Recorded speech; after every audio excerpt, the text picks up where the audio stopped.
Welcome to Horrors Yet Unseen, the podcast where we assign each other horror movies to watch and then talk about it so our spouses don't have to listen to us go on and on and on about scary stuff they don't like. I'm Zach. And I'm Steve. Let's talk about some scary movies. By the way, there will absolutely be spoilers in this show. You have been warned.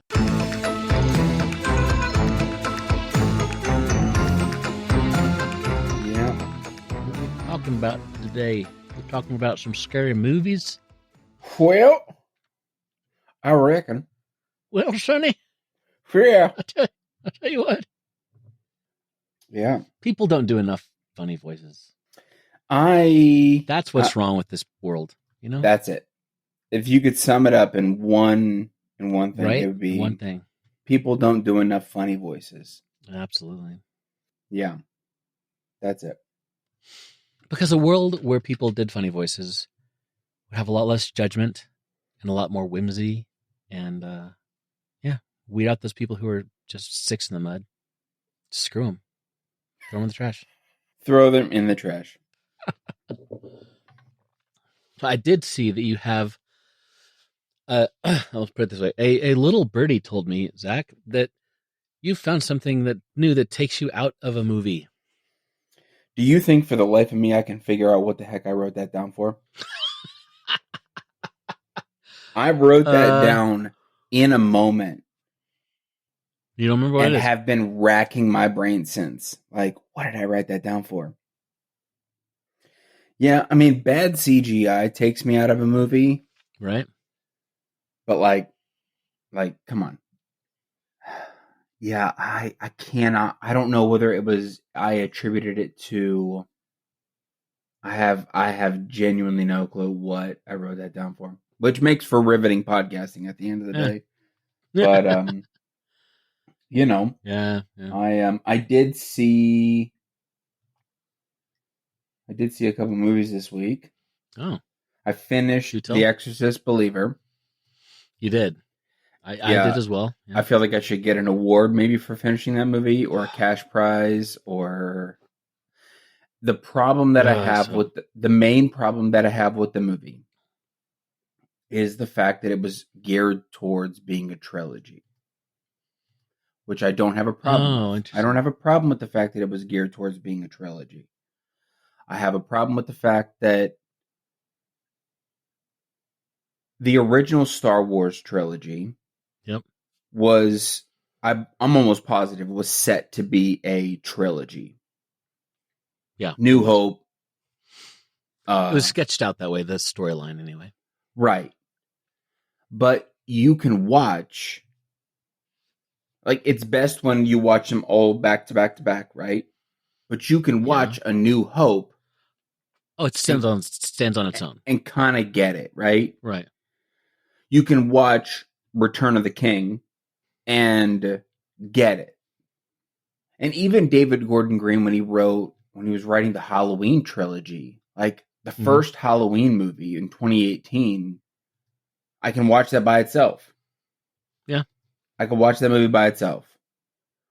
But there were aspects of this movie that I was like, this was meant to be a trilogy, and it very much feels like this movie leaves me wanting a better movie, way more. It leaves me wanting, obviously, a better. I don't even know how to say it. Like, you should still be able to watch this movie on its own, right? Because we're now at the place where we are 2 years post this movie before we get the next one. So it's not like we're gonna jump and go Exorcist Believer, then 2023 Exorcist Believer, 2024 Exorcist Deceiver, 2025 Exorcist Golden Retriever. Like, we're not gonna we're not immediately gonna jump from year to year to year like we should. We're more than likely gonna go 2023, Exorcist Believer. 2025, Exorcist Deceiver. And now that you have David Gordon Green leaving the project and Mike Flanagan coming in, now you might not get 2025. Right. Because you would need to start shooting that movie in 24 to release it in 25. So it did very much so leave me wanting. You know, I think maybe this is the same with. Maybe I feel the same kind of way about this movie as I did John Dies at the End. Yeah. Like, this could be a good movie. It does need some retooling. Like that article said, the reason why they're bringing in Flanagan is because they want to retool this thing. But then they greenlit it. They greenlit the whole way. Universal and Blumhouse greenlit the whole script. Like, of this one or the next one? The Believer. Oh yeah. So that means that you purposefully and intentionally released a turd. Like, what are you doing? I don't understand how those movies work. I want to know, what was it about this movie that people liked? So you can't we can't leave out the numbers of things, the money. That's why they're making the movie. At the bottom at the end of the day, the bottom line is all these execs care about. They're not really concerned with a good movie. So I'm looking at there's a website called the-numbers.com. Mm-hmm. And it tracks how much production budget and how much box office and all that stuff. So worldwide box office, almost $137 million. Their budget, 26. No, 30. Sorry, 30 million. So let me pull this up and look at this with you. It made $100 million. As crappy as it is. Yeah. So they're like, done. Give me 2 more of those. Yeah, but here's the thing. It was already set to be a trilogy. Like, it was more than likely pitched that way. Right. Well, I think this movie, to me, when I'm focusing on the numbers, it felt like a very manufactured movie. Like, it was focus grouped to death, and like they probably did all kinds of research to figure out what needed to go in the movie and what kind of movie to make it in order to make the money. And they're like, we got the formula, we know this is going to work. Let's greenlight all three of them, and we can always, if it dies, we'll just ungreenlight them or red light them, whatever. That's my guess. Right. Yeah, the movie seemed to focus very much on, and tell me, because you finished the movie, tell me if you think that this is off. The movie very much focused on the believer, Lamar Odom. Yep. But it did a bad job of it. Yeah. The whole movie climaxes basically at the exorcism. Right. Which is one of the single worst exorcisms I've ever seen in my life. How anyone walked away from that exorcism and went, "Oh, we're done dealing with this demon," is beyond me. Total Bush League like exorcism. It's like the random people are like, well, I guess what do we do for exorcism? Just say the words, or okay. Yeah, like, well, and also I knew that it was going to be this really bad exorcism because the priest, who couldn't be a part of it, gave that woman the book. Yeah. And is like, here, read this. Right. Moments before she walked inside. 2 minutes before she walked inside. Yeah. That's not enough time, Steve. No. That's not enough time to read a 2.5-inch book. Right. We're dealing with powerful spiritual forces here, and yeah, you got to give people enough time to do their homework. Right. Yes. But then he ended up coming inside anyway, and the demon was like, nope, neck snap. That was And I pretty was cool. like, that's cool. That was a Well, at cool least somebody got move. their head turned around, right? You have to, right? Because it's so iconic in the first one. Right. But it was very pandering. Yeah. Like, we have to do, like, it was, so the first, one of the demons, like, spit up that green spit on, and I was like, okay, that's clearly a callback. Yeah. So, but because this movie didn't need to hinge on The Exorcist, like the 1973 or whatever it was, 1978 Right. movie. It could have just been a regular movie that was, Right. you know, the exorcism of blank believer. And then you go deceiver. And then again, I don't know what the third one's going to be called. That's why I just said golden retriever. Because I'm assuming that if it's believer and deceiver, it has to be something either. Well, I like golden retriever because that kind of adds another level nuance to the thing. Just an Airbud. It's just an Airbud reference is really all it is. Just I think it'd be funny if we did like dog exorcisms, but it's just an untapped horror market that I think that no one is talking about, and I think we at Horrors Yet Unseen fully endorse dog exorcisms. We are streets ahead. Yeah. Okay. Well, now we're miles behind. Okay, because I don't know. I don't like what you just said. I don't like it. I'm unendorsing it. I don't know. Oh, come on. Community. Yeah. Yeah. So I felt like the movie was more like, I don't know, I felt like, so I've seen the first one, the original one. That's the only Exorcist movie I've seen. I've seen other exorcism movies, but it just felt like, oh, now we have two girls that are possessed. Okay. And right. Oh, well, it's like they had all the tropes of the first one, like the little girl saying things that little girls shouldn't say, you know, like cussing and stuff, and playing with herself, which is weird because it's like that's so problematic in so many ways because she's like 10 or something. Yeah, and I don't know. It just felt like it's like, oh, now we have two of them, 2 for 1 exorcism. I mean. And how did the same like demon that possess both of them at the same time? I don't know. I don't know the connection between the demon in this movie and the demon in the first movie. It seemed to say that it was the same. It seemed to imply that it was the same thing because it was talking to the mom of the first one. But that's what I'm saying. Without that connective tissue, how am I supposed to know that? Which is why you're bringing in these characters for no reason. There's no reason. Yeah. There's no reason for that. You brought in Regan at the end to sit with her now blind mother. Right. Why? For a nostalgic it added literally nothing to the story.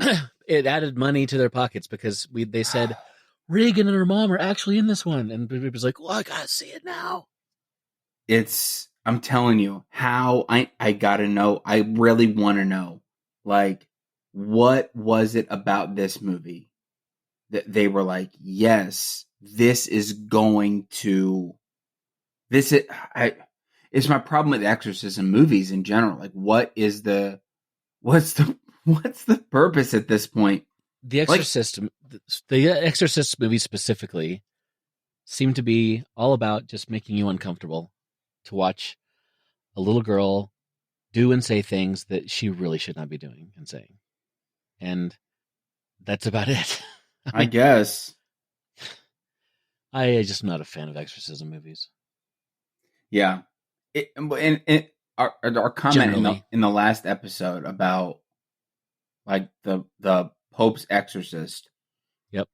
And then the next Russell Crowe exorcism movie, which is not the sequel. Nope. A completely different movie where he basically plays virtually the same kind of role. Ish. Right. Yeah. Like, is Russell Crowe just is he just in the religious phase of his life? And so he's just like, oh, well, I need to make I need to make as many pro-Catholic movies, easy to make cash grab religious movies as much as possible. And exorcism movies are the way to do that. I want to know what, is he a starving actor at this point and he's just like, sign me up for anything? I don't know. Is Russell Crowe Catholic? You're just going to Google that? Yeah. All right. Well, this says he's not affiliated with any religion. Here's what real exorcists are. CatholicWorldReport.com. Here's what real exorcists are saying about Russell Crowe's Vatican Exorcist movie. This is the hard-hitting Right. journalism that we have here at the podcast. This guy, Father Gabriel Amorth, he's the chief exorcist of Rome. Yeah. He's literally, like, there's a real guy.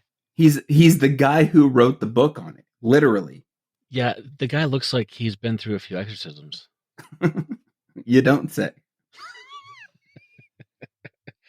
He performed 100,000 exorcisms during his life. Nobody got time for that. That's not possible. That's too much. And he rode a Vespa the whole time. Okay. So it was a calculator. So he was 91 years old when he died. So that's so. At what age was the first one? Let's say the oldest he had to be like 18. Is the youngest he could have been, right? Okay, so let's go 18. Okay, so he's at least the exorcist, so the Vatican exorcist. Yeah, well, he could have. Well, if he got in as an initiate early enough on, and so that's 73 years worth of exorcist time to be an exorcist. Great. Right? Yeah. So if you have 100,000 exorcisms, that's 1,369 exorcisms per year. You know, it isn't 3.75 exorcisms per day. I think this exorcist is lying. There's no way. I mean, we're blowing the roof off here. Hard-hitting news. The Pope's exorcist, Father Amorth, is a liar. Well, he's dead now. Well, R.I.P., but still, facts don't lie. Like, what is that? It's 3 a day. There's an International Association of Exorcists. This is like a whole new world. We have to dedicate an entire bonus episode to the exorcism culture. That should be our next bonus episode. Is just we should talk about Father Amorth's stats. What are you looking up? I'm just reading this article on the CatholicWorldReport.com. I'll send it to you. It's you watch an exorcism movie and you think it's just stupid, sort of fun thing, and then people are like, "This is like a documentary." Yeah, Yeah. And the thing about the Pope's exorcism or the Pope's exorcist is because it's from real stories. So it's not like the exorcism of Emily Rose or the. Well, how many quote marks do you want to put around real stories? I mean, how many are we allowed? What's the reasonable number? 4 on each side. 4 on each side. So instead of doing this like the little bunny ears with your hands, do all 4 fingers. Got it. All 4 fingers. Got it. Maybe just wiggle my toes as well. If you're flexible enough, go for it. Do you have to be okay? Well, let's not dive into that too much. I'm gonna overthink the crap out of that statement. Probably should move on. Yeah. Okay. Well, so I saw The Exorcist Believer. Yeah. I saw The Exorcist Believer, and then I finished The Girl with All the Gifts. Okay. I went to see Boy Kills World, but I think did we talk about that the last time? Briefly, yes. Okay. So I went to see Boy Kills World. Casey and I went to see The Fall Guy. Oh. That movie was so freaking good. Yeah? It's one of my favorite movies now. What? It's incredibly action-packed. Of course it is. Yeah. It's about stunt guys. The story, I thought, was completely ridiculous. The jokes were so cheesy and so funny. Emily Blunt and Ryan Gosling, hilarious together. Yeah. Like They're both really funny. there were so many times that they would be telling jokes. And I'm like, this has to be a blooper somewhere because how did they get through this? Right. Yeah. And the movie that Emily is making, because she's like the director, right? Right. Okay. Yeah.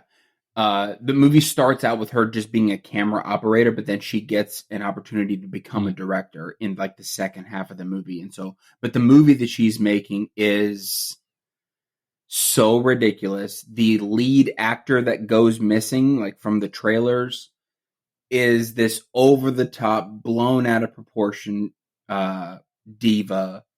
Like action hero guy type person.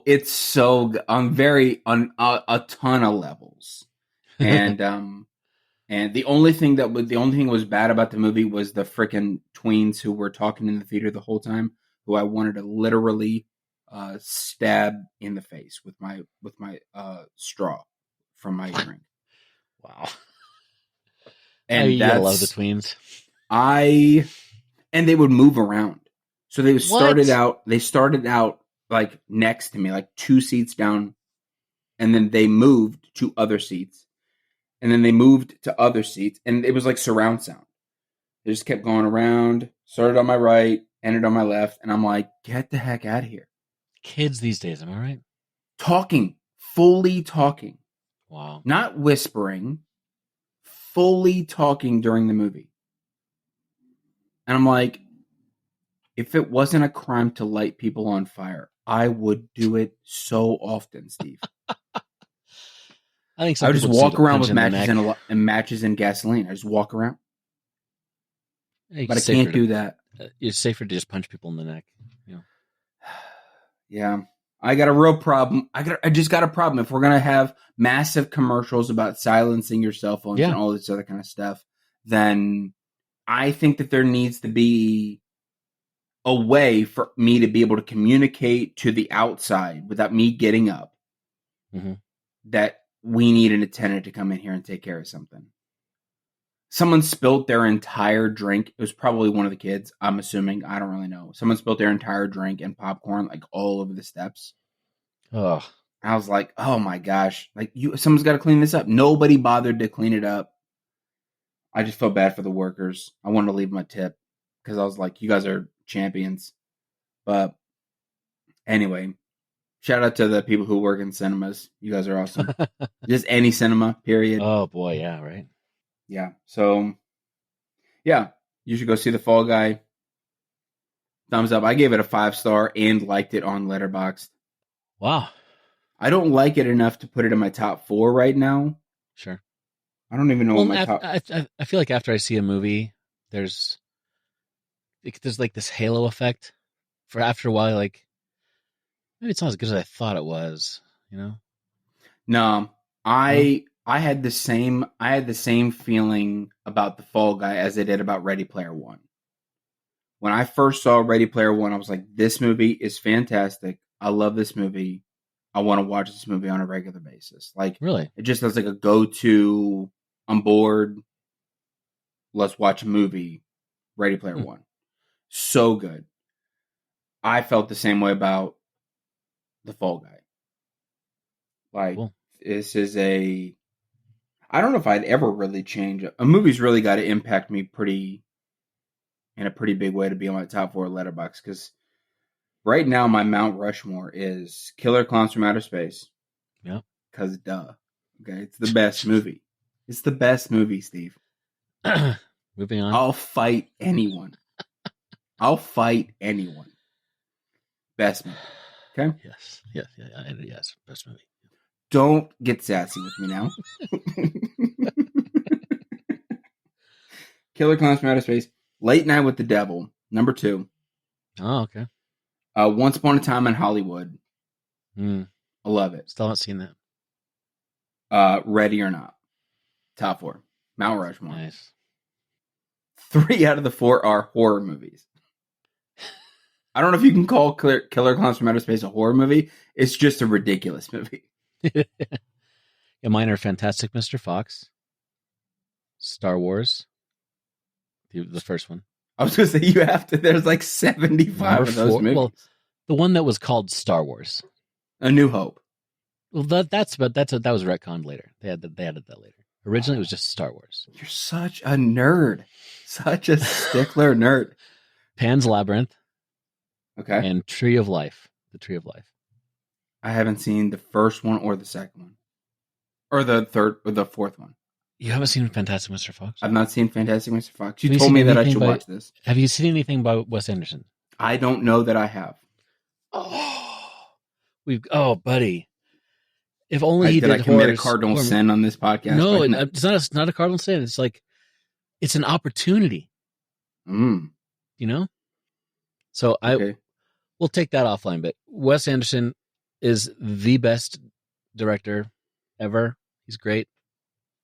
I might actually change Fantastic Mr. Fox out with the Grand Budapest Hotel, because I think I like that one better. But Fantastic Mr. Fox is like a total comfort movie. It's like, if I'm feeling down or whatever, I'll turn that on and it's great. So when I just Google Wes Anderson movies, no. The answer is no. I have not seen any Wes Anderson movies. I would recommend Grand Budapest Hotel and Fantastic Mr. Fox. You're talking about movies that he's directed. Uh-huh. Yeah. Nothing is coming up that I have actually watched. No, I've not seen any of my son actually has a Darjeeling Limited movie poster framed in his bedroom. I like it so much. But, not a horror guy. Right. Yeah. What movies have you seen this week? I'm sure you've seen like 3 times more than I have. So, I saw Civil War. And?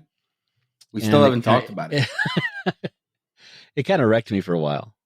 Yeah. Because I liked it a lot. I mean, it's not a horror movie, but I liked it. It's like, it has horrors in it, I should say. It is not a quote unquote horror movie. But it kind of wrecked me because it was way too plausible. And I did really like how Alex Garland did not set up a situation where you could easily map the current political, the political world onto it, because one side was California and Texas, which I can't imagine them ever being allies. He said in that interview that I watched that was a purposeful... Right, exactly. That they have more in common than you think that they do. Right. Because they're both really about freedoms. Right. But in the real life, one is very blue and the other is very red. Right. Exactly. And so the fact that they were together, you couldn't go into the movie like cheering for one side. Because both sides were kind of a mixture of the political world we have now. And you couldn't quite tell, and so I pretty quickly gave up on trying to figure out which side I would be on, because I don't know. They purposely don't tell you all that stuff, which I liked. But there was the personal level of the young photojournalist who eventually just kind of gave her soul over to taking photos, and at the expense of people's lives, and then there's the higher level of the whole thing going on, and how dark people can get. Like, is it Jesse Plemons? Is his name? When he was the scene with the little, he's not in much of the movie. No, but it's like a turning point. It's a very important part. It is so tense and dark, and it's like, what the? That's why I said when I talked to you about it, like that his deadpan Poker Yeah. Face is so wild. It's And like it's unsettling. so good Yeah. because you don't know what's going to happen. Because, Yeah. like, what American? Yeah, but what kind of American? Yeah. And you're like, oh snap! And Yeah. then he's going down the list, and you're like, all right, where are you from? Where are you from? Where are you from? Oh, I'm from China. Bang! And you're like, Yeah. Like without even a whoa! hesitation. Without hesitation. Yeah. So, Yeah. and it just kind of shook me as far as I could, like I said, the plausibility of it was a little too close to home. Uh huh. Anyway, moving on from that one, I saw May, May, which was really unsettling and weird, but very good. Okay. The Greatest Hits, which is like a rom com. It's about this woman whose boyfriend died, and she's able to travel in time based on music she hears. It takes her back to the first time she heard that song, and Oh. so she's like trying to go through all these records to find the song that will stop him from dying, so that she can get it back to the right place in time. And it's interesting. It was just pretty decent. And then I saw Exorcist Believer, and then I saw Infested on Shudder, the creepiest spider movie of all time. Uh, Yeah. not a lot of like arachnophobia, that kind of thing. Like that's like a goofy, fun movie. It's like silly. Okay. Um, and even I've even heard that there's one that recently came out. It's called Sting or Stung or something like that. Mm-hmm. And apparently it's kind of campy. Infested is not campy or silly at all. It's very serious and very dark and very sad and really creepy. Oh my word! Well, I mean, it is on Shutter, so Yeah. yeah. And then I was still on Shutter. I'm like, what's the next one that I wanted? So I watched You'll Never Find Me. I kind of want to see that one. Yeah, it's I've heard really good things about it. it's unsettling, and Yeah. it's like a masterclass, honestly, in building tension without giving a reason why. It's like for the first half of the movie, if not more, I'm like, why am I upset? Why is this not going right? I mean, it's like nothing is going wrong, but I don't like the situation, and nothing was. Oh, it was weird, but no spoilers on that one because you need to see it yourself. And then I binge watched the series on Netflix called Baby Reindeer, which is not about babies or reindeer. It's about a stalker following a comedian. Real life story, apparently. And I read today that the lady who he based this movie off of is like suing Netflix now for some of the profits because the stalker emails that she wrote him in real life, he used those exact emails as part of the show. So interesting on there. Hmm. And I saw Swallow, which was not good. It's about a lady who's pregnant and like starts eating random stuff like push pins and screwdrivers and marbles and stuff. And I thought it just made women look stupid. It just made women look crazy who were pregnant. I don't know. I So didn't the like it. movie is called Swallow. Yeah, it's on Hulu. I mean, it's supposed to be a metaphor, I think, for women's uh, not having control of their body around pregnancy. You can stop there, Steve. I'm 1000% not interested. Yeah, well, it's not that good Again, of a we've movie. had this conversation before. I don't want to know what your metaphor is about your. Just be a movie, and I don't need to know what your. No, Understood. like I would much rather watch Infested because it's not. Well, it's a metaphor for like getting the So heebie-jeebies. Shut up! I don't it care. it's a meta. Infested is a metaphor. Stop! No, I And can't do it. I watched Scanners, and I tried to watch Argyle. We got about 20 minutes in, and both Christy and I looked at each other and were like, "Did we turn this Aw, off?" I really was looking forward to watching that. It's so beat. Oh, Well, no, we got 45 minutes. We got halfway through the movie, and we're like, just like, I couldn't do it. So is the best part of the movie then the trailer for the movie? I think so. I mean, unless it really picks up in the back half of the movie, but it was just, it's over 2 hours long. It's like 2 hours and 20 minutes long or something crazy. Hmm. And I just, not good.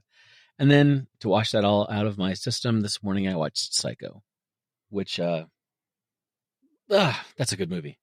It's been a long time since I saw the original Psycho, but it's up on Prime now in 4K and all that stuff. Not that I really The noticed. Alfred Hitchcock The Alfred Hitchcock one. is in 4K.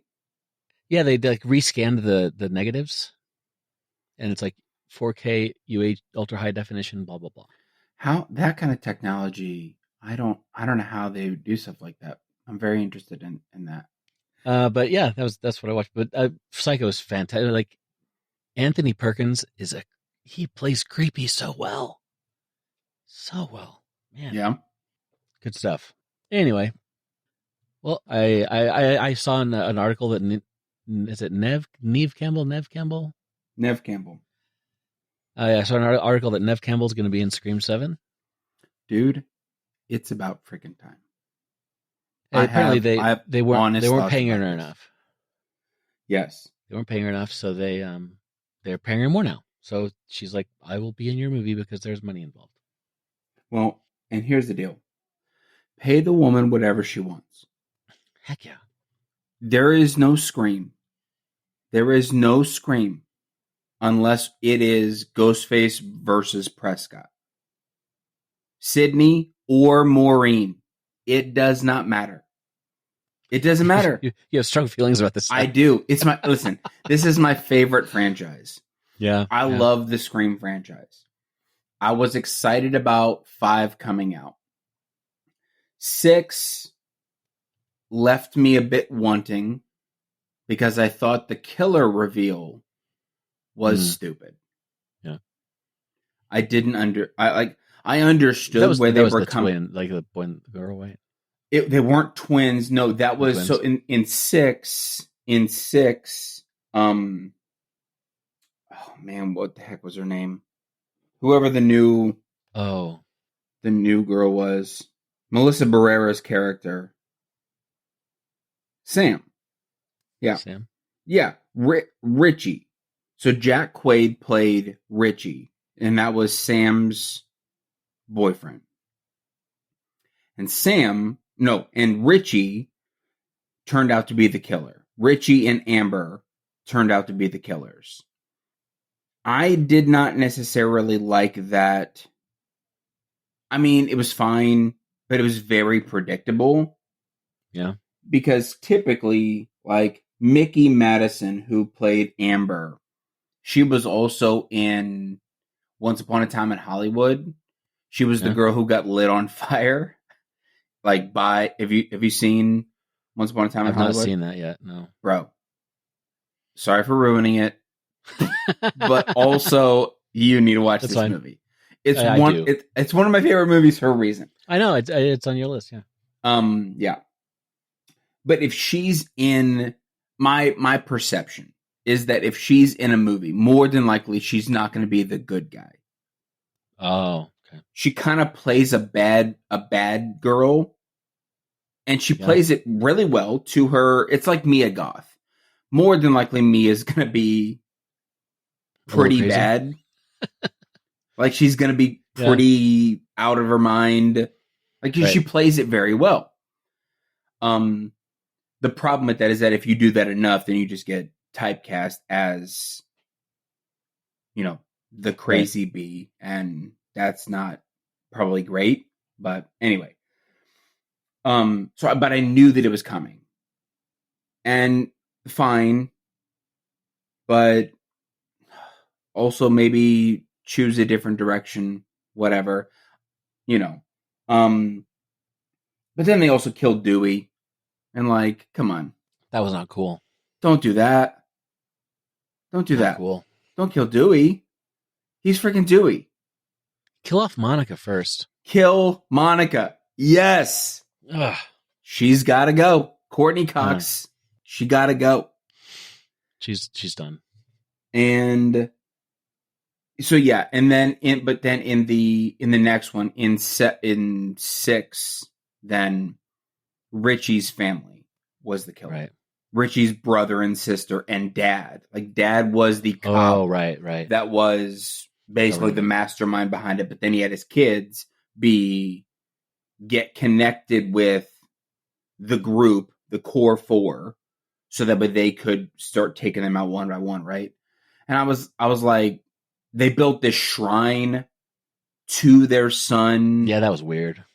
And I didn't like that. But then with everything that kind of happened with Melissa and, politically, and the studio overreacting and dropping her like a bad habit and all of that stuff. Yep. I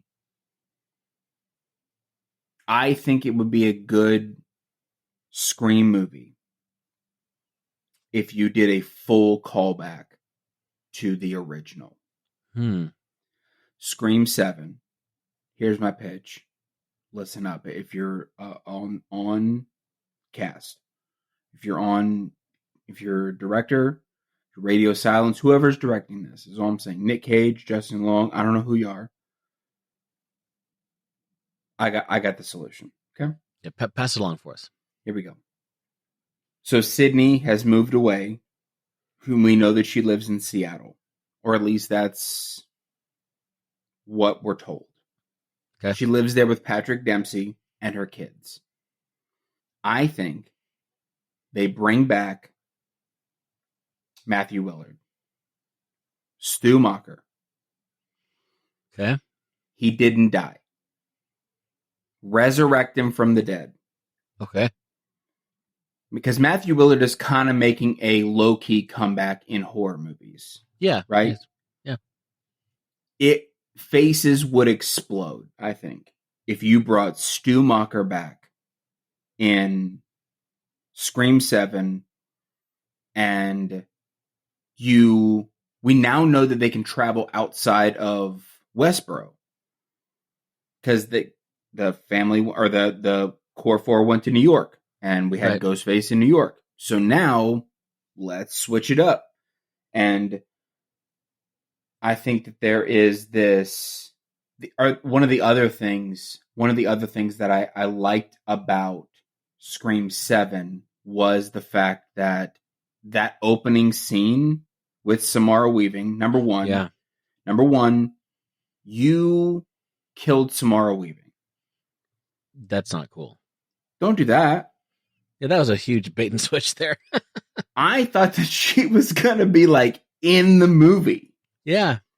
Nope. She's just the opening blonde chick who gets killed. It's the same thing on the very, very first one, right? Right. Yeah. With Drew Barrymore. Exactly. Right. But the fact that when I'm sitting in the theater and he raises the mask, because typically it like you stab and then it cuts to, the Scream logo, right? Yep.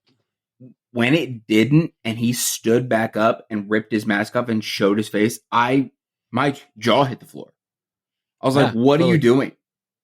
What's happening? This is not part of the formula. This is not part of the formula. But then the fact that there was this low-key underground ghost face following. Uh-huh. And people that were actually out there killing other people with ghost face masks and whatnot in the same MO. Like, Stu could very easily have such a grudge on Sydney and Gail, really, for ruining his life the way that, and scarring him with the TV falling on him, and his life has never been the same. And now he's seeking his revenge. So he's going to go off in a major way and try to, attack Sydney's family. Because the reason she moved away was to protect her family. Right. Don't make Patrick Dempsey a ghost face. If you do it, I'm going to hate it. because Patrick was the bad guy in Thanksgiving. Ain't nobody got time for that. Yeah. Okay? Yeah. Don't make him another bad guy in Scream. It would just cheapen it, I think. I think it would cheapen it. But I'm also trying to think about what would be who could be the next Ghostface. And part of that I don't really want to think about because it might ruin. Anyway, I'm also reeling from 7. I thought that the reveal was dumb. I also you mean 6? What'd I say? 6? 7? Yeah. I meant 6. I also thought that them leaning into Sam Carpenter's dad is, oh my gosh, Stumacher's the other killer. What's his name? I can't remember. Oh my gosh, Billy. Right. Yeah, Billy Loomis. Exactly.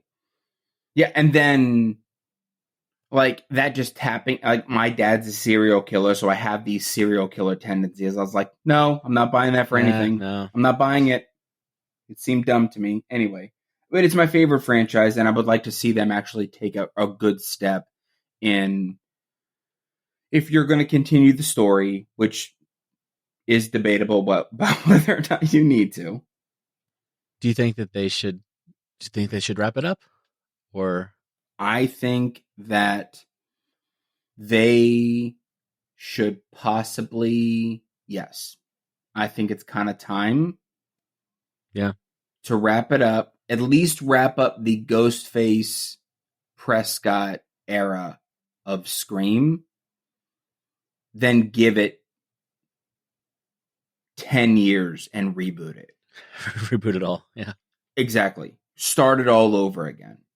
But because you tried to do something else with the MTV TV series, which was, oh, I didn't hear good things about that. No good. Yeah. Never saw it myself. But.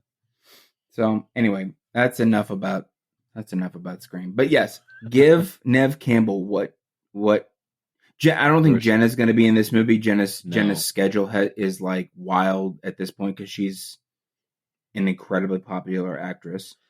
Right. So now you have 2 movies that you've set up as the core 4. It was meant to be a trilogy. 5, 6, and 7 was meant to be this trilogy with the core 4. Now you've because you got rid of Melissa's character and Jenna's incredibly popular. She's now just scheduling conflicts, not going to be in it. If not, it's just going to have to follow it's going to have to follow Neve Campbell. Which is why I think you should go complete callback. Circle back up to all of the stuff that.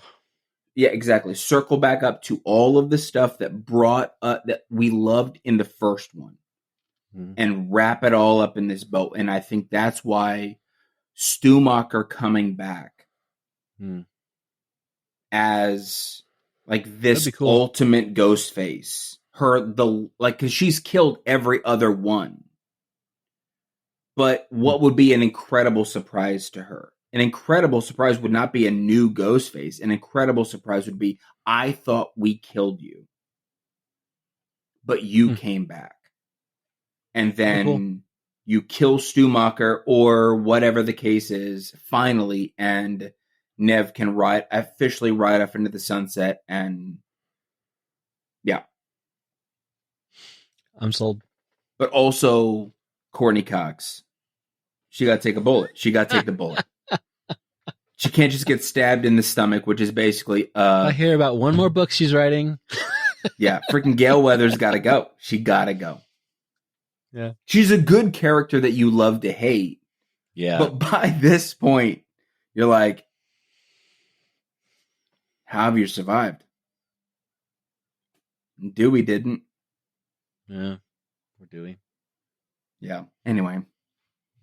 Well, feel free to cut any of that down as much as you want, because I forgot we were recording a podcast when I got to talking about that. That's not a joke. That's a true confession. I thought I was just talking about Bud Steve, and well, you are. I just now realized, oh snap, we are at an hour and 13 minutes, and I just went on a 25-minute rant about stupid Scream, a movie that I have no control over. Well, you don't have control over any of this stuff. I know. Control is an illusion, Zach. I know. It's what my therapist keeps telling me. I don't know what you or my therapist is talking about. I have control over everything. Well, let's have control. Let's move on to the movies we did assign each other. Great. So why don't you take it away, Zach? Yeah. As if the listeners didn't just hear me enough. Here we go. I'm going to cut all that out. Oh, okay. Great. Fantastic. Steve, the movie that you gave me was called The Girl with All the Gifts. Not the girl with the dragon tattoo. Very different movie. Very different movie. The Girl with All the Gifts. 2016. This movie has an 85% Rotten Tomatoes, and I actually think that this is the first certified fresh movie that you've assigned me. Really? This movie is certified fresh at 85%. All of the other ones, I think, just have like good, healthy, ripe tomatoes. They're not. Oh, how high does it have to be for certified fresh? That's a very good question. I don't know what Rotten Tomatoes, because I've had other 85% movies, but they've not been certified fresh. So I don't know what you need to do to get a certification. You got to give them more money. I don't know how you get a blue check mark is really the question. It says a steady tomato meter of 75% or higher after a set amount of reviews. 80 for films, 20 for shows. Got it. So there we go. 80. So it has enough people gave it an 80 or above. Right. That 75. It was certified. Yeah, it was certified fresh. So yeah, 85% on Rotten Tomatoes, 67% audience score. It has a 3.2 out of 5 on Letterboxd, 6.6 out of 10 on IMDb. This movie stars a couple people with difficult to pronounce names, especially Melanie's name. I'm not necessarily too sure how to pronounce that. This stars Gemma Arterton as Helen Justino, Glenn Close, Dr. Carolyn Caldwell, Patty Considine? Yeah. Considine? As Sergeant Eddie Parks. And I'm going to say Senia. Senia. Yeah, see, I'm terrible. I'm terrible at pronouncing names. I didn't realize every single one of these is kind of a tongue twister except for Glenn Close. Glenn Close. Yeah. There's like Ana Maria Marinka, Fisayo Akinade. Uh-huh. Wow. Yeah. So if you want the correct pronunciation, just look it up yourself. Don't come here for Google it. Just Google it. Exactly. So she plays Melanie. The IMDb synopsis. A scientist and a teacher living in a dystopian future embark on a journey of survival with a special young girl named Melanie. That is the wrong synopsis. Okay? That's horrible. So my first review, I've found that my review of the movie actually starts with reviewing the synopsis on it. For the past couple of movies that I've done, I'm just now realizing that I start by reading those synopsises or synopses and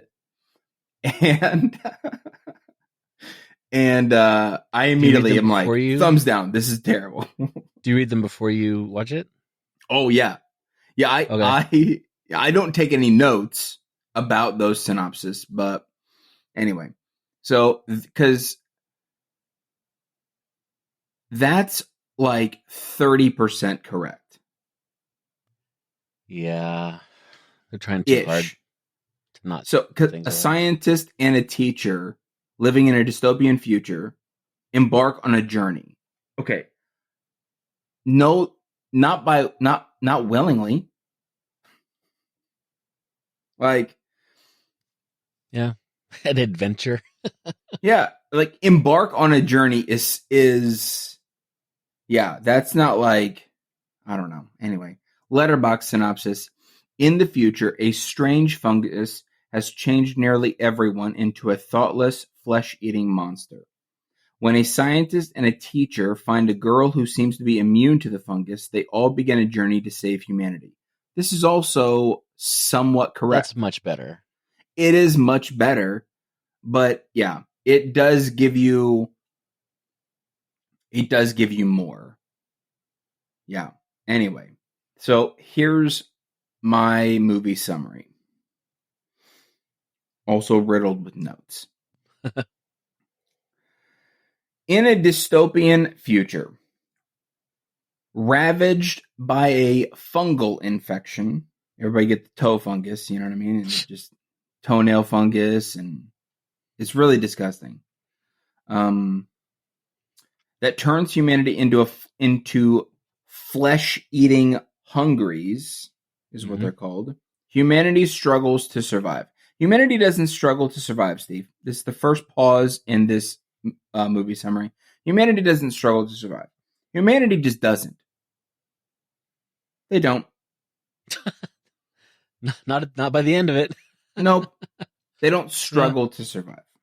Well, they're struggling until they all. I wrote down that they're like struggling to survive in the sense that like there is this battle that's kind of going on, and you get that sense in like at this base that they're at, because the base is basically surrounded by hungries who are trying to get in. Right. And then they do get a gate. I think gate 1 basically falls, and apparently at this freaking military base, there's not enough bullets and not enough soldiers to shoot these suckers in the head. Yeah. And they literally take over in seconds. Yeah, they do. In seconds. Which is why, like, in my own review, I was like, I shouldn't have wrote down struggles to survive, because humanity basically surrenders immediately. Yeah. And by the way, really quick, can we talk about the fact that every single zombie franchise, whatever world, has to have a different word for zombie? There's hungries, shufflers, walkers. I mean, they're going to run out of names pretty soon. What did they call in the train to? Is it the train to Busan? Yeah. What do they call them there? That's a good question. Are they zombies? And I don't think so. They're the reason why I say that is because typically zombie is like the last term that you kind of use. We're talking about coming up with creative ways of saying the word zombie. Right. Yeah, I think it's just zombie. I don't know if I just didn't know if they called him something else. So my real reason for pausing here first after reading that is this. One of the main issues that I take with this fungal infection concept is that instead of taking an original approach with this new genre that's kind of emerging about the fungus taking over, we have basically combined several different genres together. So people infected are both zombie-like and vampire-like. Meaning... How are they vampire-like? Because if you just get bit, you immediately turn into... And that's it. You get bit by a vampire, you turn into a vampire. Maybe you're not. I don't know. No. Regardless. Yeah. I don't understand the correlation between why the fungus would turn you into a zombie. I don't know the science behind why having your brain controlled by a fungal infection or fungus would immediately turn you into these flesh-eating monsters. Why?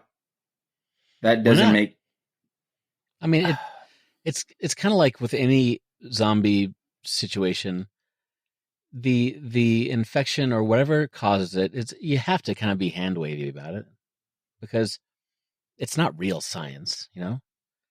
And at least with these cordyceps or whatever the mushroom is, um, there's an actual mushroom that's called the zombie mushroom that does this to animals. That like makes them kind of crazy. I And just. as far as there's like scientists can tell with like the insects and stuff that does this to, it's to just spread the spores farther and wider, and they grow well in like dead bodies. So I don't know. I think that you could, if you're going to go down the route of this new genre of world domination, which, like the zombie genre, Mm-hmm. is really about world domination. One zombie turns a regular Yeah, person into another zombie, turns another person into a zombie. And, it's called evangelism. well, it is. Yeah, It is. And I think you just blew my mind. I think you just blew my mind. did I? I'm going to need 3 to 5 days to recover from what you just said. So, okay, well, Sorry about that. nope, nope. I am having a hard time moving on from that statement. I'm going to have to force myself to not think about it. So, anyway, Sorry. nope. It was such a good statement that it genuinely made my brain stop. Okay. All right. Well, I got to move on, people. I got to move on. I just think that if you're, I want, I don't know. If you're going to make a zombie movie, then make a zombie movie. Okay. Make a traditional zombie movie about some sort of infection that turned people into zombies. Like, go that particular route. If you're gonna go fungus, then go a different route. Don't make a zombie movie that's masked in fungal stuff. Like, no, don't do that. See, actually, I kind of liked it because that's actually more. It's actually closer to an actual reality of something that happens than anything else we've ever had in a zombie world. I think that's one reason people are liking, kind of, are liking the idea of the whole fungus whatever thing with the Last of Us and with this, because there actually is there actually are fungus out there that and spores and whatever that do cause animals to behave completely weird. I understand. For whatever reason, and I really was thinking about this, for whatever reason, I liked more what The Last of Us did rather than what the girl with all the gifts did Uh-huh. with the fungus. And maybe that's really my problem is I just didn't like what they did. Mm. It wasn't necessarily bad. I don't know. I would much rather them go in a different direction than, well, the fungus just turns people into these thoughtless beings that just stand there until they hear a sound, Yeah. and then all of a sudden they're activated again. And I don't know, it felt odd, and maybe I'm just crapping on it for no reason. Anyway. Well, I do think that this movie's less about the mechanics of the zombies and more about the people Yes, and the relationships. that's probably true. So let's get into that. So, a group of special children who seem to be immune to the fungal effects. I'm not overly sold on that line that they're immune. It's more about them being the second generation, like the second iteration of. They are behaving differently than like plain humans that get in contact with it. And it's because, like, I think Glenn, like Dr. Caldwell had mentioned to Melanie that, like, these mothers were infected, Right. and therefore then the child, I think the experiment was probably for that second gen. What would the babies of these infected Right. look like? I thought that they should have shown a scene where these babies were eating their way out. That would be a crazy horror moment. That'd be brutal. Yeah. But if I'm watching a horror movie, what do you think I want to see? I want to see that. Don't just freaking tell it to me in some sort of, monologue fashion where just like, oh yeah, the babies just ate their way out. No. Show me. I want to see it. Will it be gross? And I'll be like, oh my gosh. Of course. That's the point. Because you don't get there's not a whole lot of horror elements in this. Does that make sense? Like, sure, Melanie eats a cat, but barely. It's barely on screen. She's more covered in blood than she tears the necks out of several people near the beginning. Barely.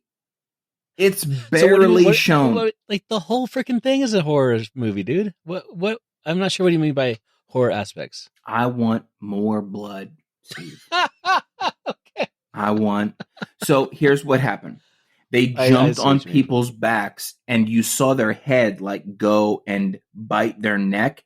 And then there was a lot of wrestling and moving and the head on the neck didn't really move and the jugular didn't spurt out. And then they just fell to the ground and then were swarmed and you couldn't see the body being torn apart. I was like, if these are zombies, they're not doing anything to these people other than just surrounding them and then the camera moves on like nothing freaking happened. And I'm like, stop. Tell you what, you watch this movie and then afterwards watch Terrifier and you got to balance. I will never do that. That is the worst suggestion that's ever happened. Show me the jugular spurting. Show me the things being torn apart. That's what Terrifier is for. I don't even know how to respond to that. Anywho, okay. Truth hurts, man. I got truth hurts. Shut up. Truth hurts. You say it under your breath like I'm not hearing it. Come on. Okay. Proceed, please. Sorry. So, anywho, yeah, I'm rambling at this point. I need to stick to my script. Here we go. Okay. Melanie, a curious and very intelligent young girl, is among these children. And she draws the attention of Dr. Caldwell because Dr. Caldwell believes that Melanie has within her the cure to save humanity because of this second generation of fungus that is in her. She's alive. Unlike the first generation, right? She's able to think on her own. She's able to Melanie is able to really control her hunger and communicate that. At one point in the scene, or in the movie, and I'm jumping ahead here. She says they're all trying to figure out where are we going to get food. And Melanie also says, I can smell all of you. I need to eat too. So basically she's saying, if you don't want me to eat you, right, and turn into this, because she only really turns into a hungry when she is hungry. Right. And when she smells like human. And exactly. And so, they have this gel that they put on themselves. What was that? At which point she kind of loses her mind. Right. And she goes into the thoughtless zombie. Right. Yeah. So Dr. Caldwell takes a liking to Melanie because she thinks that, if she takes out her brain and takes out her spine, she will have the ability to find a cure to save the world. So Helen is their kind-hearted teacher. And she's basically trying to educate these children and teaching them how to control their urges and all of this kind of stuff. And I'm not overly too sure that she is successful in any of this. Because She's trying. all of the classes, it's basically Melanie and Helen. Yeah. Every other kid is just freaking stupid. That's why And she's got all the gifts. and that's why she's got all the gifts. Okay. Then we're also introduced to Sergeant Eddie Parks. He's tasked. He's like the main military guy in charge of containment. He does a really bad job because Yeah. the first gen break through the gate. So again, that's why I'm saying like humanity doesn't struggle. It immediately It just surrenders. fails. Yeah. It immediately fails. Yeah. Because it's not complicated. Shoot them in the head. Get out the Right. big turret guns and mow those people down. Yeah. Grab your grenades and blow them up. Figure out a way to get it done. But the fact that your military much base is shorter completely movie. surrounded, and when the one faulty fence that you have gets broken into pretty easily, you failed at containment. Yeah. And you're not in some rundown military base. No. Anyway. So in the first act, we see that the Hungries are trying to get into the facility. They successfully break through gate number 1 and immediately overrun the base. Eddie escapes with another soldier, Melanie, Helen, Dr. Caldwell. They embark on the journey by being forced to escape. Right. Which is why the term embarking on the journey is not, that's not, they're run out of where they are.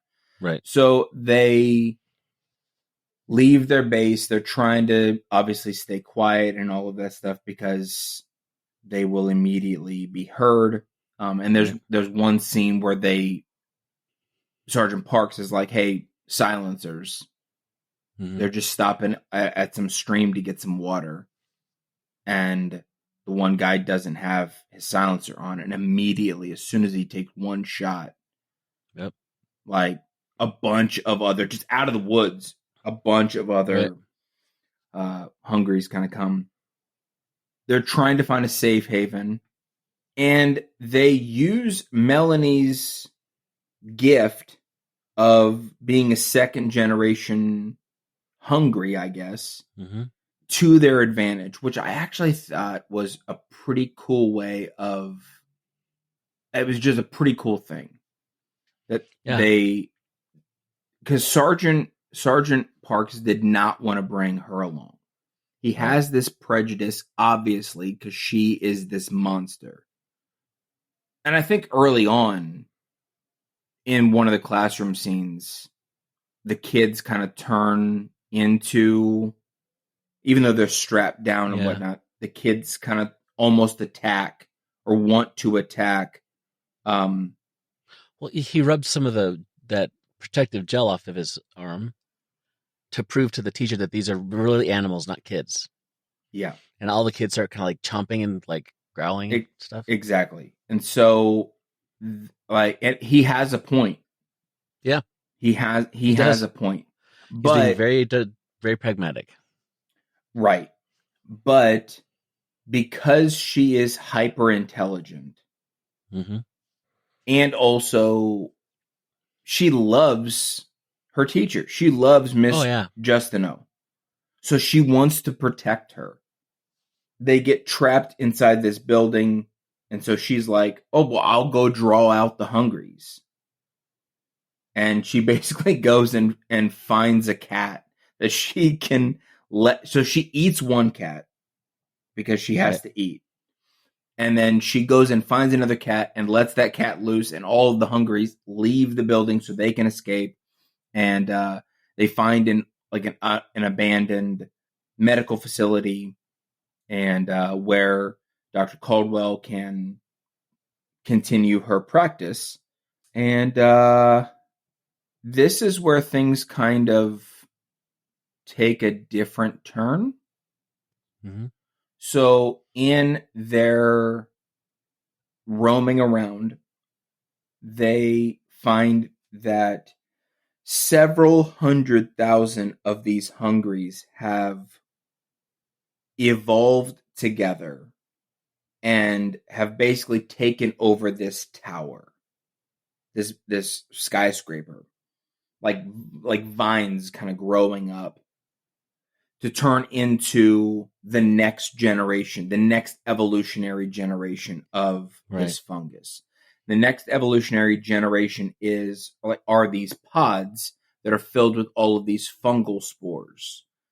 And Dr. Caldwell, spoiler alert, will make a bad decision in confiding to Melanie that they can't be opened with human hands, these pods, but there are other ways that you can open them, like fire. Yep. And this is also one of the geniuses of the movie, is that Melanie, I don't necessarily know that Melanie has some sort of ulterior motive, like all along, but she's such an innocent kid and so smart that adults do confide in her. Right. And then she uses that information later on to their demise. Right. So, hey, uncuff me from these handcuffs and let me go out and draw these hungries away.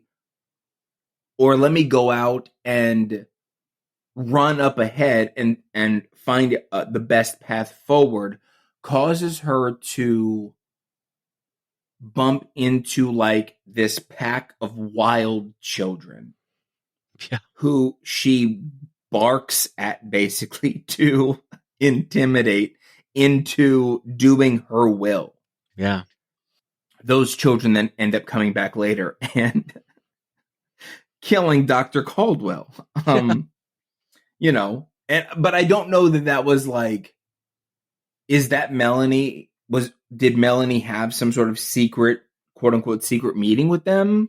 I don't, anyway, Dr. Caldwell tries to convince Melanie to sacrifice herself to save humanity, but Melanie, again, super intelligent.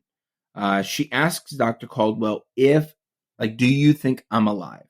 Dr. Caldwell says yes. And then Melanie's like, well, if I'm alive, why should I die? Right. Why should I die to save your humanity when you failed? Right. And then literally grabs a book of matches and runs out of the airlock and lights the tower of spores on fire. Right. And I'm kind of jumping around at this point. We're jumping to the end. Sergeant Parks is basically right behind Melanie and is like, what have you done? He starts breathing in the spores. He's kind of turning into one of those hungries. He hands her a gun and is like, I don't want to turn into one of these things. I need you to shoot me. And it's pretty quick that you turn into it's pretty fast. into one of those hungries. And so he dies. Dr. Caldwell also comes out. She's injured. She has like a blood infection.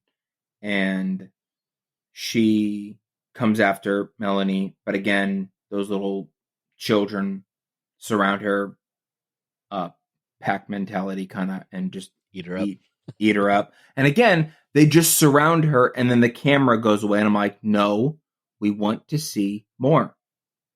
If you're going to go the zombie route, then I want to see it. Take it away from me. Anyway, Melanie has already by this point locked Miss Justino in one of the airlock chambers because she knows what she's going to do. Because she basically saves Miss Justino. And then the end of the movie is basically Melanie has gathered all of these children and recreated the classroom. Right. So Miss Justino is inside the airlock chamber and she's able to teach the kids through the intercom or whatever. Yeah. And they've quote unquote restarted humanity that way. But 2.0. Exactly. When they bump into the tower, there's this conversation between Dr. Caldwell and Sergeant Parks, and Dr. Caldwell basically says, like, if these pods open, it will 100% be the end of humanity, because the spores will then go airborne and it'll take over the world quick. But they say that to Melanie, and Melanie's like, duh. And so They kind of miscalculate that they see Melanie more as a human than a 1.0, not a 2.0. Right. And so they share things with her, like you said, and whereas she's like, in some ways she's still kind of an enemy combatant. They don't see what she is. Right. And so there are, I'll just say it out the gate. I'm Team Sergeant Parks and Dr. Caldwell. All the way. I'm a realist. Okay. Some people call that pessimism.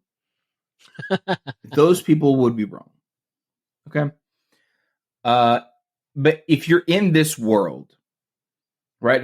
If I'm dropped into this world, you cannot forget the example that Sergeant Parks gave us when he lifted up his sleeve and put his forearm in front of one of these kids that has this mask on, and or I don't think they have the mask at this point, but they're tied down. Right. They might have the head restraint. Yeah, their heads strapped down. Yeah. And you cannot forget that. There's a reason for that example. But outside of that context, when they're all, I think that's why I said that this is the genius of the movie, is the genius is walking around and in this survival, with this survival mentality, with a second generation. So then they can go and map some things out, because Melanie can walk around and be around the Hungries and not cause them to freak out. Right. She can also talk openly, which I thought was odd. So they say, oh, well, we need to be quiet, because if they hear us, then they'll be active. But Melanie's fully able to talk out loud around the Hungries, and they do nothing. And I'm like, well, I thought sound. Like, what is it about the voice of it?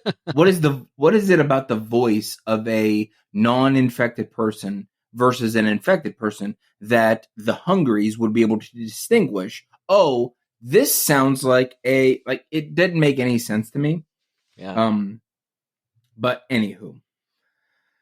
But then the other half of the genius is that Melanie is so sweet that they do end up trusting her when they shouldn't.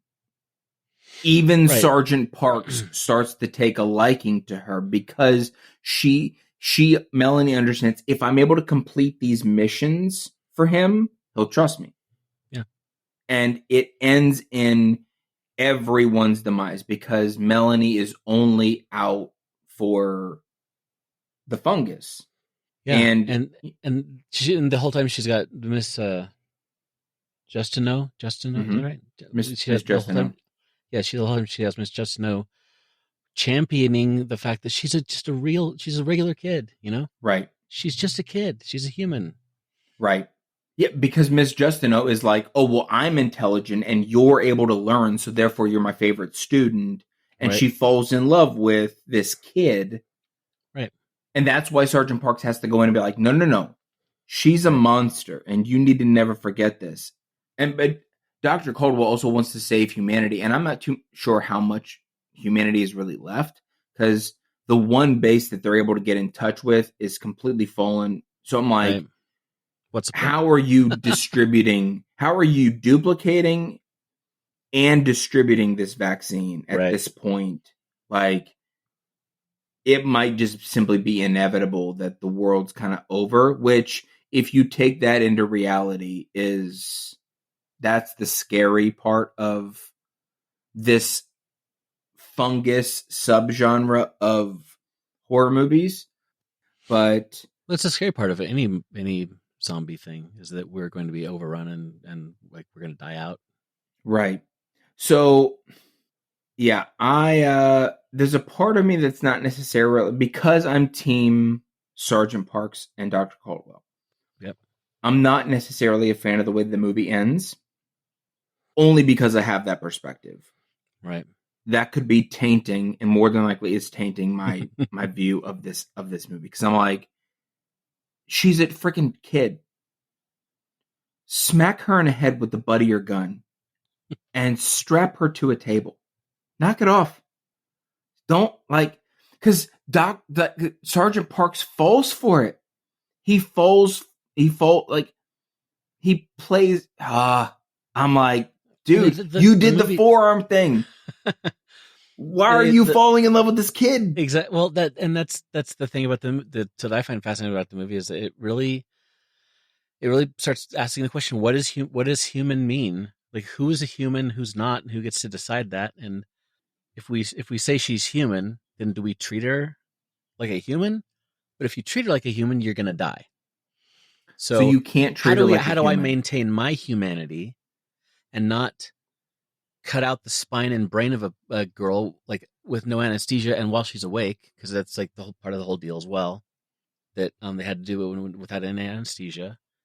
So you're going to be torturing a sentient kid to death, or do you treat them like a human and possibly die yourself? Steve, there's a very easy solution to this. It's never trust a child. Okay? That's the lesson. If there's anything horror movies have taught me. Never, exactly. Let's be honest with ourselves. Here's the lesson that I wrote down. There is something never trust a child, especially one infected by a fungus. And let's be honest with ourselves. Which kid isn't infected by a fungus? Every kid. It's every kid, Steve. Yeah. Never trust a child. If you ever find yourself in a horror movie, I don't know how many of our listeners are ever going to find themselves in a horror movie. If you do, and there's a kid, right, punch that kid in the face and run the opposite way. Just do it. Just do it. Don't be like, oh, well, I might not get into heaven. You're in a horror movie. Punch that kid. The Lord understands. He understands. And if he doesn't, that's on him. Okay? That's on him. That's not on me. That's not on you. When life gives you lemons, you make lemonade, right? But here's the deal. Life never gave you lemons because lemons were made by humans. Okay? But also, if horror movies give you children, smack those suckers in the face and run away. Don't be like, oh, there's a noise. Let me go check it out. First. Huh? Make sure you're in a horror movie first. Obviously, that's the whole point. If you find yourself in a horror movie, don't just go around smacking children anyway. That's not the point. No, capital if, you find yourself in a horror movie. If you don't, well, you got to play by different rules, normal societal rules. Yeah, anyway. All right, well, I'm going to be done talking. I gave this movie a 3.7 out of 5. I didn't think that it was bad. I didn't think that it was the best movie that I had ever seen. There were aspects. It was very similar to The Last of Us. You had said that. Yeah. But there were things that The Last of Us kind of did that I was like, ooh, I really like that. Versus this movie. Yeah, The Last of Us is almost like on another level. It's just so good. Right. And again, this movie is not necessarily bad. And I would need some more time to really think about, like, what was it about this movie versus a story like The Last of Us that I liked better. But yeah, I'm going to give it a 3.7 out of 5. I think that this, this is a pretty decent movie. Yeah, this is one movie that strangely that my wife loves. even though Yeah. she's not in scary stuff. But it doesn't have a lot of the blood and gore stuff that she doesn't like. So And that's my point, Steve. This movie cannot call itself a horror movie just no, come because on. Melanie has some red corn syrup on her face and down her shirt. The whole concept is a scary thing, though. I'm not looking for concepts, Steve. Existential horror. I'm not looking for concepts. I'm looking for blood and guts. But not Blood and guts. Terrifier level. Don't give me that. That's too much. I will. I'll make sure to pick for the next one for next week. I'll make sure something No, has Steve. blood and guts. No. Blood and guts. Oh my gosh, No concepts for you. No, Steve. Listen, you're gonna overcorrect. I can feel it.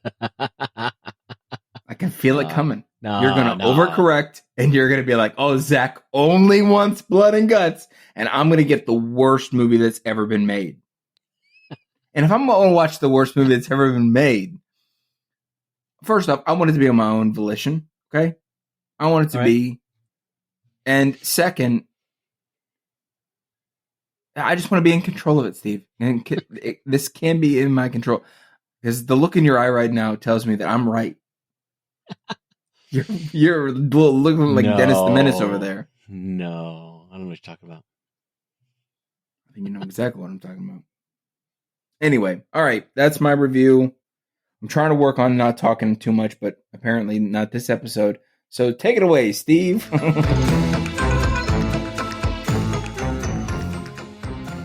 All right, I watched the movie Scanners. As I mentioned last time when you assigned it to me, this is one of these movies that I'd seen the box in the Blockbuster for years and thought that looks really creepy, but I never got to see it because I was a little kid. And but anyway, so it's a 1981 horror movie by David Cronenberg, and he's known for his other delightful romps, such as Dead Zone, Videodrome, The Fly, and the movie that I can only get about 20 minutes into, The Crimes of the Future, which is pretty recent. Yeah. Have you watched that? I wanted to, but it looks real kind of weird. Kind of weird is that's about as The concept was basically like, and correct me if I'm wrong, the concept is basically like we want to mutilate our bodies because that is attractive now.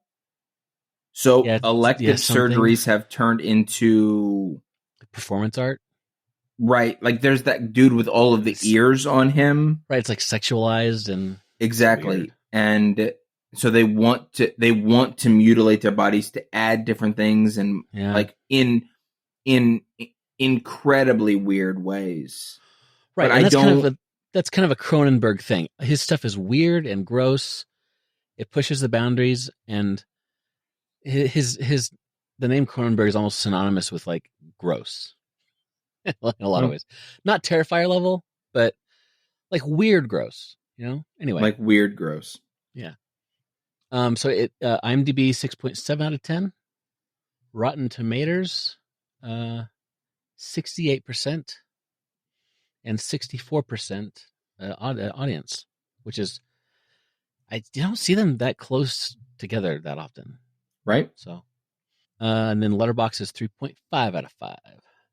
So, solidly slightly above midpoint, halfway. And I think that's giving this movie way, way too much credit.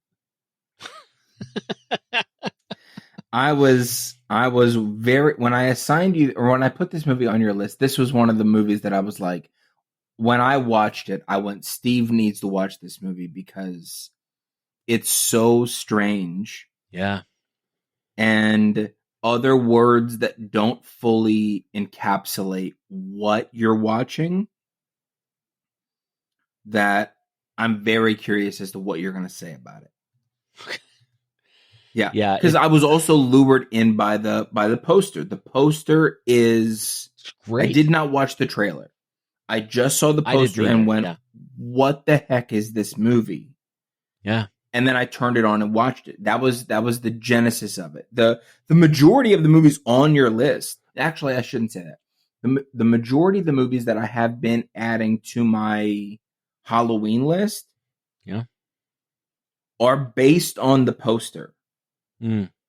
Like the poster, the 1980s themed poster is like really enticing. So I'm like, all right, well, that's not going to translate to good movie, more than likely. Yeah, and I think part of the problem I'm dealing with here is the more horror movies that I see, the more I'm realizing I just don't really like 80s horror. I think, Yeah. um, Well, yeah, I got a lot of it coming. So get ready, dude. well, I mean, I hope maybe you can knock me out of that mode, but I probably won't. Let's be honest with ourselves. I'm just going to abuse it. There's a whole 80s horror section on Shudder. oh, I know. And I immediately was like, let's add all these to my Yes, there's a list. lot of people who love 80s horror, like the slashers and some of the weird. I don't know. It's part of it's. I think it's not the stories or the. It's more of the like this one. The overacting was just so embarrassing, but it's kind of the style of the time, So I don't know. So like I was saying, maybe it's for its time. It was really good. It just Maybe. didn't do much for me. Uh-huh. So I'll starting with the story. The story was ridiculously convoluted. I thought it was all over the place. I had to like watch it multiple times. I watched it twice, and then I had to watch I found like a recap video on YouTube. I'm like, break this down for me Yeah. because it's like the best way I could try to describe it was it's like they were filming the original and the sequel at the same time, and then they edited it all together, and they forgot to split them apart, and it's like all weaved together, That's a great way of putting it. Because I think they're trying to do too much with one film. That's They're setting very up this whole possible. world of where scanners have like people with mental powers are called scanners, and they have a wide range of abilities. And then they're trying to set up this whole giant conspiracy theory and train this guy to be like an ultra scanner, even though he's been like a homeless guy for a while. It's a Listening lot. to you describe this movie makes me realize I'm incredibly wrong about this movie being a decent movie because it's so bad. Well, it opens on a Cameron who's apparently a homeless guy, and he's also a scanner, but he doesn't know he's a scanner. And but he's apparently able to sort of scramble people's brains when they're rude to him, like he does in this like food court. Yeah. And he does this, and he gets immediately attacked by a couple guys in trench coats and Yeah, kidnapped. they're following him but Right, he knows that he's kind of being followed because they're right, very obvious. right, They're so obvious. right. Yeah, and so Yeah, he's they're kidnapped. staring at him, and then when they get caught, they're immediately like, "Hey, let's look somewhere else." And like, it's so obvious that everyone in a trench coat is bad because no one else at the mall is No, dressed like these dudes. exactly. So bad. So they bag him and they bring him to King Edward Longshanks from Braveheart, um, known Yeah. as known as Doctor Ruth, not a sex doctor. Who do you know? Do you know who Doctor Ruth is? Have you ever the short little Yes, I lady? know. I know exactly who Dr. Ruth is. Yeah. Yeah. So he's Doctor Ruth, but not a sex doctor. He's just Doctor Ruth. Right. Thank you for making Doctor. that distinction because I didn't Sure, I didn't know want to the confuse difference. anybody. I get it. Um, he teaches Cameron how to use his scanner abilities, and then Dr. Ruth gives him a shot of ephemeral that suppresses his abilities and doesn't affect but doesn't affect anybody else. It's like so he can like not hear the voices. Hmm. And I had to Google ephemeral because it sounds like a real drug, but it's not. It It's does just sound made like a road drug. it's just totally made up. And the funny thing is, I had to spell ephemeral right because my computer was like, "You spelled ephemeral wrong," and this is the only place it's like it's from this movie. But somehow my Mac had that word in its dictionary. Yeah. Weird. So then they cut to a conference of a company called Consec, who wants to turn scanners into some sort of special super soldier or something. They're going to do a demo, and that's for volunteer. Volunteer comes down, starts getting scanned, which apparently scanning primarily consists of making lots of weird faces to convey that you're thinking at somebody. You got to think at somebody really hard. And you got to like purse your lips up and like squint your eyes and stuff like that. That's 100% accurate. If you're a listener and you've not seen this movie, pause and go watch the beginning of this movie. You will know when to stop. At the end of this scene is when you need to stop the movie. So you will know everything you need to know after this scene.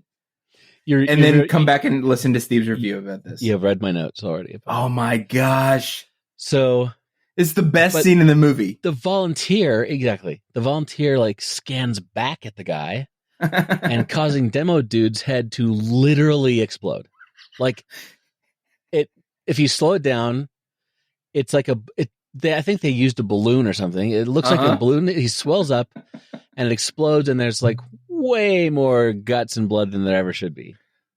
Steve, it's the best scene in a movie. It's hilarious. It's the like best scene. So over the top. And if you didn't think that I didn't slow it down, I did. I saw it and immediately was like, pause, rewind. We need to go frame by frame because they're sitting there next to each other, and the camera's on both of them basically.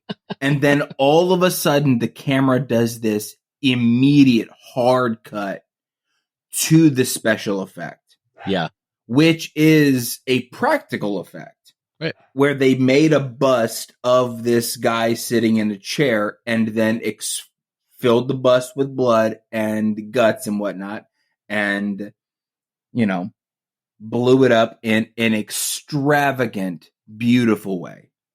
Yep. I love it. And that's the movie should have ended at 13 minutes and 20 seconds. Just is that how long it took? Oh gosh, 13 minutes. That's early on in the movie. And it's so early. Yeah. Because like you said, that's the coolest thing in the whole movie, and nothing beyond that scene really matters.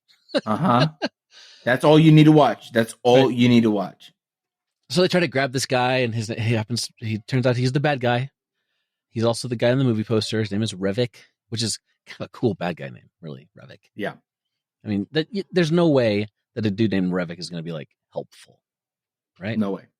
And you'd think that if he's on the poster of the movie, that he's the main character, but he's like up to now. He's in the movie up to now, and then he shows up for like the last 10 minutes of the movie. Mm-hmm. And in the meantime, you got some dude who is not really a good actor. I don't know what happened to that. Yeah. Anyway, they try to grab him, but he uses his mind powers to get away, and the company thinks about canceling the scanners project, but then they realize, oh wait, we could use scanners to kill people.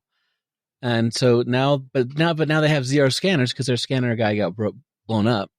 But they're like, oh, but we have Cameron, but he's just learning. Right. So Cameron goes through more training, and then he is tasked with hunting down Revik, because I guess you can go from being a homeless guy to a super assassin or something in like a week or so. That makes sense. Sure. That makes complete sense. because Revik is wanting to kill all the scanners who don't join up with him, and and this scene cracked me up so hard. He as he's looking for Revik, he goes into this artist's studio to find out about this rebel group of scanners, and there's bad dudes that show up with guns, right? And then like there's shooting all over the place. They're shooting the crap out of the place, and then suddenly Cameron remembers, oh, I'm a freaking scanner, and then he scans the gunmen by making amazing faces and nodding really hard in their direction. I showed this to my family. I'm like, family, I'm not making you watch this movie, but you got to watch this. Just the scene where he's like he like makes a face and he like literally like nods really hard. But no, there are no head explosions. I mean, give me another freaking head explosion. It's like, I thought that's what this is about. We need to have at least one more. So he knocks him out, or things happen. They get away. Yeah. Anyway, he goes to hang out with this group, and they're doing some sort of weird seance thing that doesn't really get explained. And with their scanner powers, but more bad dudes show up with guns. And one of these scanners goes all fire starter and burns all the bad dudes up with his mind power. And the rest escape. And then the ones who escaped are shot up and killed by a passing car with it's hilarious. Like 12 guns stick out of this car. That's great. Anyway, it kills all but Cameron and Kim, this gal that was with him. And they hide out in the basement and until an assassin shows up, of course. And then they use their mind powers to control him, and they get info about him out of him about Revik and how he's making ephemeral on his own. And then Cameron immediately infiltrates the organization because obviously not a big deal. And he finds out that Revik's company is tied to Consec. And so Revik and Consec are all in league together. And so they go to Dr. Ruth to tell him about what they found, only to find that Dr. Ruth is in on it. And then as Cameron and Kim are trying to escape the place, Dr. Ruth, I don't know what happened. Dr. Ruth, he starts having some philosophical voiceovers. It's suddenly he's doing a voiceover narration of things. It's really philosophical stuff. And then he starts talking to himself. And then the security guy shoots him in the head. And he's he knows it's coming. He's he puts his hands over his ears so he doesn't hear the bullet or the gun. And then he just sits there whispering and he's shooting him in the head. I'm what's going on? But turns out he's a scanner too, sort of, or something. Sort of or something that's the catchphrase of this movie. So they get away. Cameron and Kim get away. They stop at a gas station. They'll love this part too. Cameron goes to the payphone. Okay. He calls, this is 1981.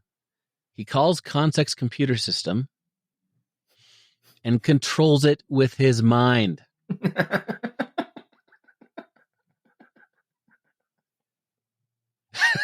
He controls this is the best movie you've ever described.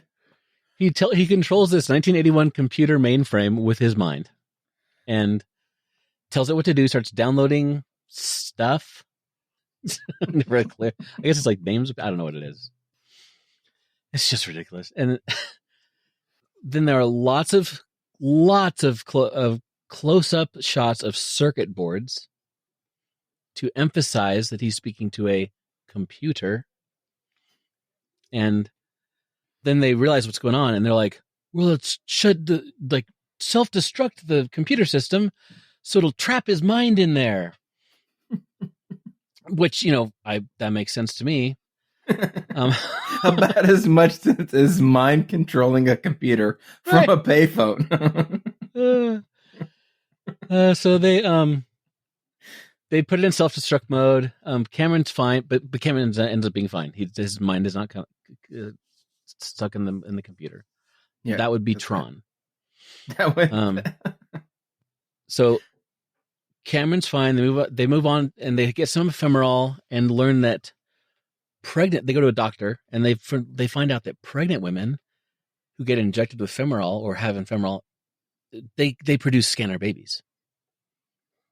And one way they find this out is they're in the waiting room, and there's a pregnant lady, and the baby is scanning the Kim, and she's her nose starts bleeding. It's your babies are scanning me. So, and Revik is using this information to create a dark army of scanners across the world, and putting ephemeral and prenatal vitamins and all kinds of stuff. And then we randomly find out that Dr. Ruth was actually Cameron and Rivik's dad, which means they're brothers. And they have a massive fight with lots of scrunched up faces. I mean, there are lots of scrunched up faces. And some actually pretty legit practical effects. I mean, they were like the pulsing veins and stuff, which is pretty decent. Uh-huh. And then like Cameron peels off most of his own face while he's being controlled by his brother. And there's blood, exploding balls. At one point, I had the subtitles turned on, and it like Revik yells and it says in brackets roaring, like roar. Yeah. So there's roaring and screaming, literally. Then Cameron lights himself on fire. and on top of that, I cannot stress to you how slow this fight scene goes. Because it's literally mostly them scrunching their faces and like thinking of each other. Kim comes in and finds Cameron impersonating a citizen of Pompeii, but his corpse is on the ground and he looks like one of the people from Pompeii, just like burnt, nothing distinguishable. Mm-hmm. But then Revik is in the corner, and he starts speaking with the voice of Cameron. Turns out, Zach, Cameron downloaded his brain into Revik's body. And Revik says, "It's me, Cameron." And he says to Kim, "We've won." Feet. End of movie. That's it. Yeah, that's it. So as all over the place as that is the most basic I could make it. And to make sense of Steve, that was wonderful. That was exactly why I wanted you to watch this movie. So when I give you more of these types of movies, I need that same energy because I know how ridiculous this is. But I think that this is the reason why we started the podcast. What just happened here is like we each watch movies, but we're not together when we watch them. Right. We need the other person to validate our because I had very similar thoughts to what you described when you watched this movie. But I need somebody else to validate those thoughts. Right. Because they are ridiculous thoughts. And because I am watching a completely ludicrous movie. Right. That's exactly what this is. And this is why I love 80s horror, is because it's so incredibly bad. It's so, and there's so much of it. Every studio, every director is just involved in making incredibly bad decisions. And every now and then you'll find a gem, a diamond in the rough, right? Right. But you got to go through a whole lot of crap to get there. And Scanners is one of those movies along your journey to finding the diamond in the rough. Well, it sounds like you're fishing for a thank you, but I'm not going to. I'm not fishing for a thank you. Not even a little bit. I'm just in awe of, I'm just in awe. It's fantastic. I love the fact that you enjoyed this movie as much as I did. Yeah. So, well, what did you rate this movie? 2 stars. 2 stars. Is that a flat 2.0? Yeah, I haven't really thought into like the decimals like you have. That's fine. I haven't like figured out how to do all that, but 2 stars. Yeah, 2 stars. Can't give it any more than that. No. All right. What about the first 13 minutes? 4 stars. 4. Okay. So it loses 2 full stars from 14 minutes to the end of the movie. You're lucky that's all it lost. I understand. Yeah. I think anybody who's watched this movie will also very much understand. All right. Well, I'm glad that you enjoyed it, and I'm also glad that you made your family watch that scene. They thought it was great. They thought it was funny. That's what this movie is. It's if you broke this movie up in clips, it would be better than this, like Yeah. the whole thing. Yeah. So movies for next week.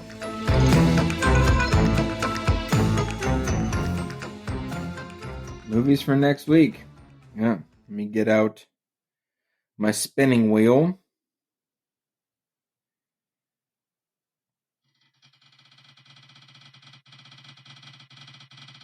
Yeah. Nice.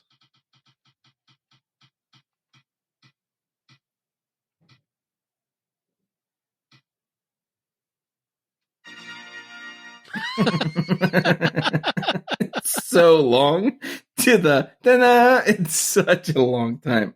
All right, Steve. You're going to watch the movie Deadstream. Deadstream. Yeah, man. I've wanted you to watch this movie ever since I saw it. Is that 2 words? It's one word. One word. This... Yeah. Oh, it's a found footage thing. Okay. It's so good. And by so good, I mean So bad. oh gosh, dude. Is it on Shudder?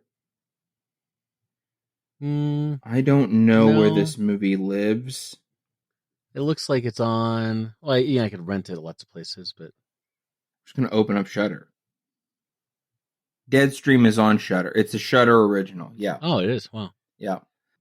So a disgraced internet personality tries to win back his followers by live streaming himself at an abandoned haunted house. When he accidentally unleashes a vengeful spirit, his comeback event becomes a fight for his life. Yeah. All right. Yeah. So you should go watch this movie. Okay. Then listen to the You Run podcast talk about yeah, this movie. They did this. Yeah.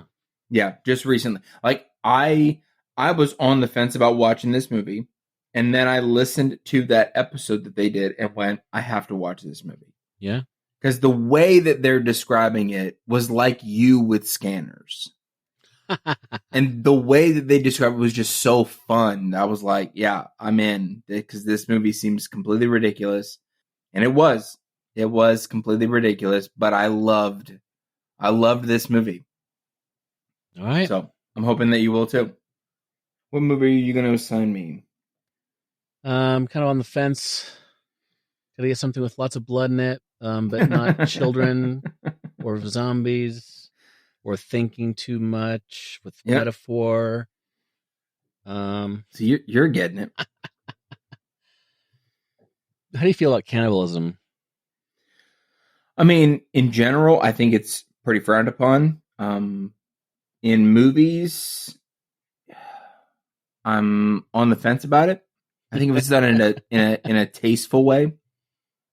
Tasteful? I think. I'm glad you picked up on it because I was just going to leave it there. I really want you to watch Benny Loves You. That's not about that's not cannibalism, but Benny Loves You. Benny Loves You. Oh my gosh, what is this movie? Jack, a man desperate to improve his life, throws away his beloved childhood plush, Benny. It's a move that has. Does Benny come back and kill everybody? No spoilers. I'm gonna go back. I'm gonna go downstairs and immediately watch this movie. It's on Prime, so. Oh my gosh, yeah. Yeah, I think we should actually start telling people that, like, where they can go watch these movies at least. Yeah. At least when we release them. So that it might change month to month, but yeah, like this one's on Prime, Freevee, Tubi, and Plex for quote unquote free. And Deadstream is a Shudder original, so it's right. I don't know that it lives anywhere else. I know that it lives on Shudder. So I hope you enjoy Benny Loves You. It's, I'm giving you a bit of a break, and then the week after that, I'm going to hit you pretty hard. I don't like that. I'm going to protest as much as I can, but I know that I'm just, it's trying to futile. give you a heads up. Prepare yourself. That's great. Because I'm doing the spinning wheel, I don't know what you're going to... I mean, I know what you're going to get because I assigned the 10 movies, but because I enjoy the fact... Well, I mean, I say that random. now. I'm just kind of talking big, though. Well, at the end of the day, that's all we got as people. It's just big talk,